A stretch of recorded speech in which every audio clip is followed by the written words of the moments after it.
تو حدیث تو بیان کر دی نا، اللہ رب العزت کا ارشاد کہ انا عند ظن عبدی بی وانا معہ اذا دعانی، بندہ جیسا میری نسبت گمان کرتا ہے میں اس کے ساتھ اسی طرح ہو جاتا ہوں، اور جب مجھے پکارتا ہے میں اس کے ساتھ ہوتا ہوں، وہ میری صحبت میں ہوتا ہے، متفق علیہ حدیث ہے۔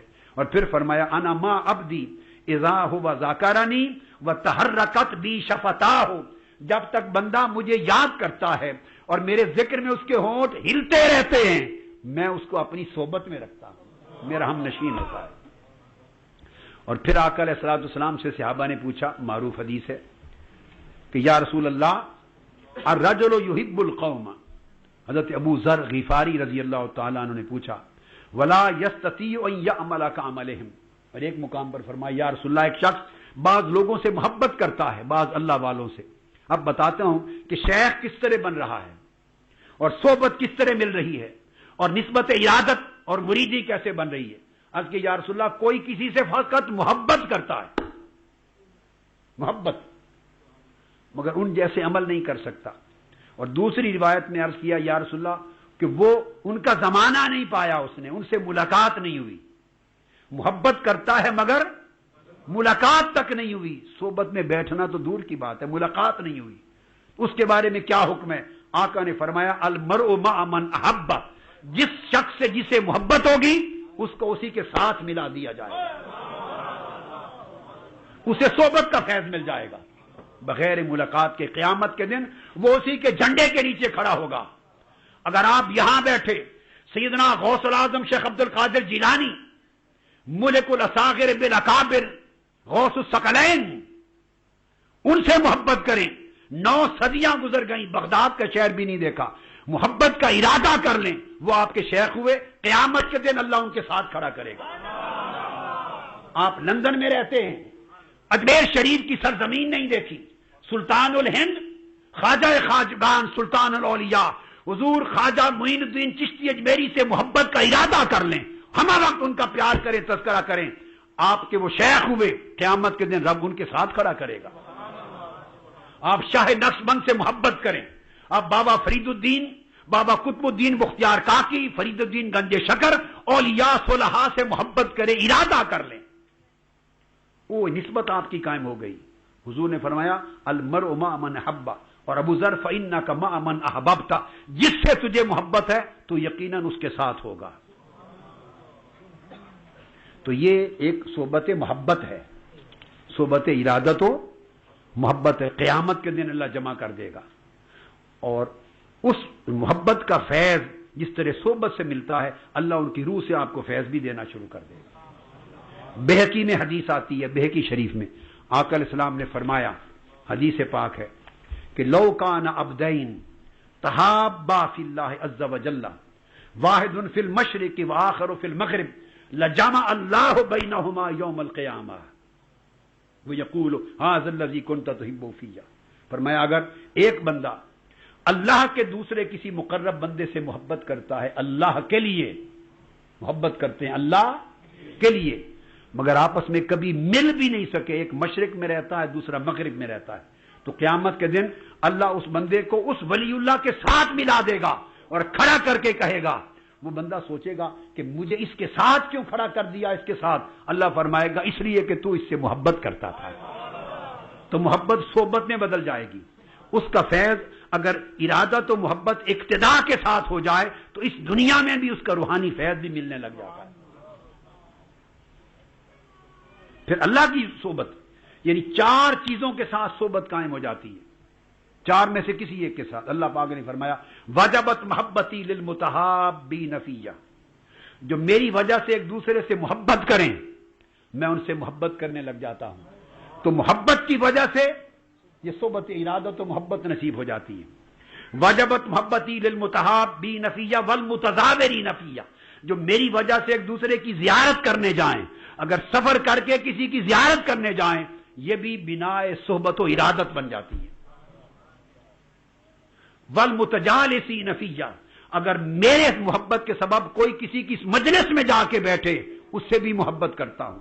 والمتصدقین فیہ والمتبادلین فیہ، اور میری وجہ سے کوئی کسی پہ خرچ کرے، اس کی خدمت کرے تو میں اس سے بھی محبت کرتا ہوں۔ تو محبت بھی بنا صحبت و معیت بن جاتی ہے. تو آقا علیہ الصلوۃ والسلام کی صحبت میں پوری امت قیامت تک صحبت مصطفیٰ میں ہے. یہ دوسری قسم کی صحبت ہے. فرمایا ولو انہم اذ ظلموا انفسہم جاؤوک فاستغفر اللہ واستغفر لهم الرسول لوجد اللہ توابا رحیما. بھائی صحابہ کرام کا دور تھا تو پھر تو یہ تھا کہ جس کسی نے ظلم کر لیا وہ آقا علیہ السلام کی بارگاہ میں آ جاتا, ظاہری صحبت میں جاؤوک, حضور کے پاس آ جائے اور اللہ سے معافی مانگے اور حضور اس کے لیے شفاعت کر دیں, اللہ معاف کر دے گا. تو آیت کا اطلاق صرف عہد رسالت اور عہد صحابہ پر تو نہیں ہے. آیت کا اطلاق تو ولو انہم اذ ظلموا انفسہم قیامت تک ہے, ہمارے اوپر بھی ہے. تو اب حضور کی ظاہری صحبت تو نہیں, ہم پر جاؤوکا کا اطلاق کیسے ہوگا؟ تو جو آقا علیہ السلام کی طرف محبت کے ساتھ متوجہ ہو گیا وہ جاؤوکا کے حکم میں آ گیا.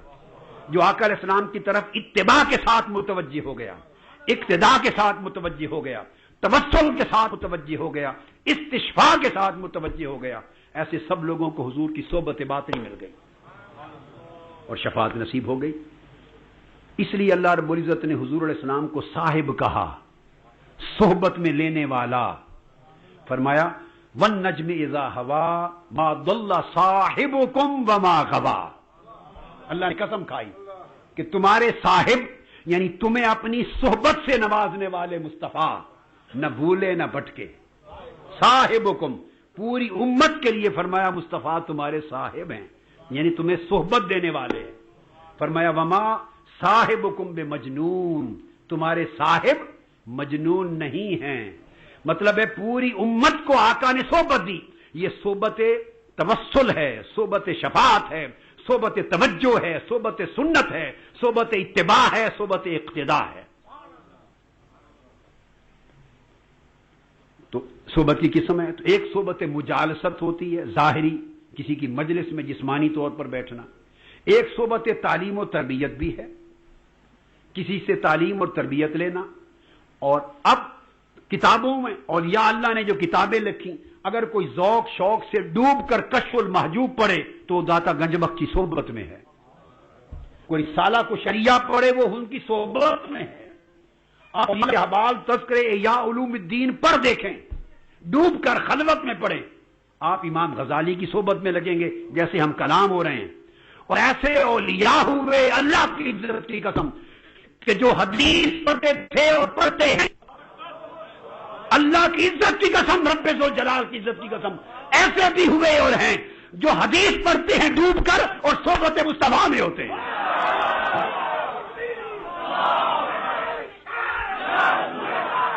ایسے لوگ ہوئے کہ جو حدیث رسول پڑھتے ہیں, قال قال رسول اللہ, ایک ایک لفظ پڑھتے جاتے ہیں, انہیں صحبت مصطفیٰ کا نام چڑھتا ہے. اور ایسے بھی ہوئے کہ قرآن پڑھتے ہیں اور وہ صحبت خدا میں ہوتے ہیں. اللہ سے ہم تو صحبت کی تعلیم لیتے ہیں, حضور سے تعلیم لی تو صحبت تعلیم و تربیت ہے, روحانی فیض کی صحبت ہے. اس لیے اولیاء سلف صالحین, آپ سنن دارمی کو پڑھیے, ابواب پڑھیے امام دارمی کی, اور اولیاء کے, صحابہ کے, تابعین, اتباع التابعین, ائمہ سلف صالحین کے اقوال پڑھیں. وہ کہتے ہیں کہ ہم حدیث کی کتابیں, صحابہ تابعین کی کتابوں کو اس طرح پڑھتے ہیں کہ ان کی صحبت میں ہیں. تو یہ تعلیم و تربیت بھی ایک صحبت ہے. پھر صحبت ربط و توجہ بھی ہے. اگر قلبی ربط ہو گیا کسی کے ساتھ, محبت ہو گئی اور قلب اور روح کے ساتھ اس کی طرف متوجہ رہے اخذ فیض کے لیے, حصول فیض کے لیے, تو قلب اور روح کی توجہ سے بھی صحبت نصیب ہو گئی. چونکہ توجہ روحانی کے لیے یاد رکھ لیں, زمینی اور مادی بود اور قرب کوئی معنی نہیں رکھتا. آپ یہاں بیٹھے ہیں اور سیدنا غوث الاعظم کی طرف قلبی ربط و توجہ رکھتے ہیں, وہ بغداد سے فیض اسی طرح دے سکتے ہیں جس طرح ان کے قرب میں گلیوں میں رہنے والا فیض پاتا ہے. آپ خواجہ اجمیر سے تعلق ربط قلبی رکھ کے دیکھیے, وہ اجمیر سے اسی طرح فیض دیں گے. داتا گنج بخش علی حجویری وہاں سے فیض دیں گے, معروف کرخی فیض دیں گے, شاہ نقشبند فیض دیں گے. جس ولی سے آپ کا قلبی ربط و تعلق ہو جائے اور ان کو کثرت سے پڑھیں, ان کا مراقبہ کریں, ان کی طرف قلبی روحانی توجہ رکھیں, اور وہ ربط نسبت بڑھتے بڑھتے آپ کا ظاہری رابطہ بھی قائم کر دیتا ہے. اور ظاہری رابطہ یوں قائم ہوتا ہے کہ آپ مراقبے میں دور بیٹھے ہوئے اولیاء سے گفتگو بھی کرتے ہیں اور ان کی ہدایت بھی لیتے ہیں، مشاہدہ بھی کرتے ہیں، مگر کوئی اس پر چل کے راہ کے دیکھے تو اس کو سمجھ آ جائے گی کہ ہاں ایسا ہوتا ہے۔ یہ سب اقسام ہیں صحبت کی، یہ سب